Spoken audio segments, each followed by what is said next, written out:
China is reportedly accelerating the delivery of J-35A fighter jet to Pakistan. Now, with reports suggesting that the aircraft could potentially arrive in Pakistan as early as this year. Reports also suggest that Pakistan has already dispatched its first cadre of fighter pilots to China to commence training on the J-35A platform. The accelerated delivery timeline reflects China's growing strategic alignment with Pakistan. J-35A is China's second fifth-generation stealth fighter after the J-20. The twin-engine fighter jet is capable of achieving speeds over 2,400 kilometers per hour and can hold up to 4 medium-range air-to-air missiles like PL-15. The fifth-gen fighter jet sports enhanced stealth, network integration and intelligence capabilities.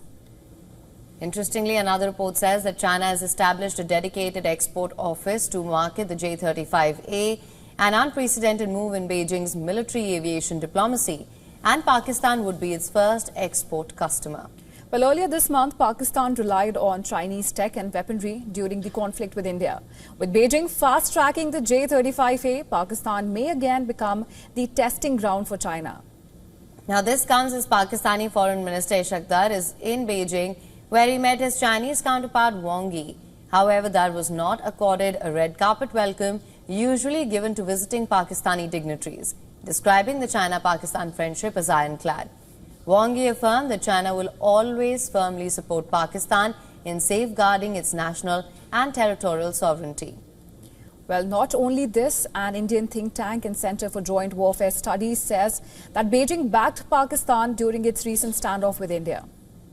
The Director General of the Center for Joint Warfare Studies says China assisted Pakistan in adjusting its satellite coverage over India in the 2 weeks between April 22nd massacre, in which 26 tourists were killed, and the beginning of active hostilities.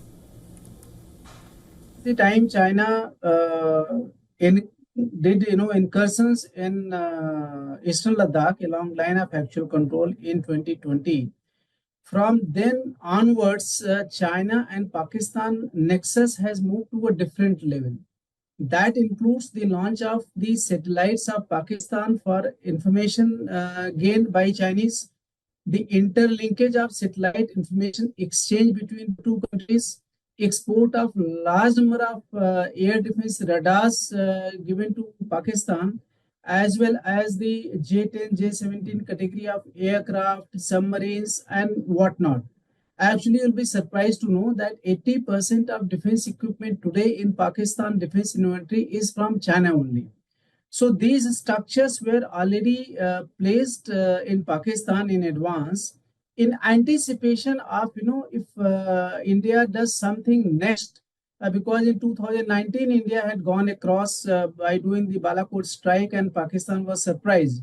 So this kind of preparation was being done because Pakistan was very sure that they will do the terrorist attacks in Jammu and Kashmir or in any other part of India because terrorism is part of their statecraft. While the Indian government has not revealed or confirmed China's involvement, the findings, if deemed accurate, would imply that Beijing would have also extended logistical and intelligence assistance to Islamabad.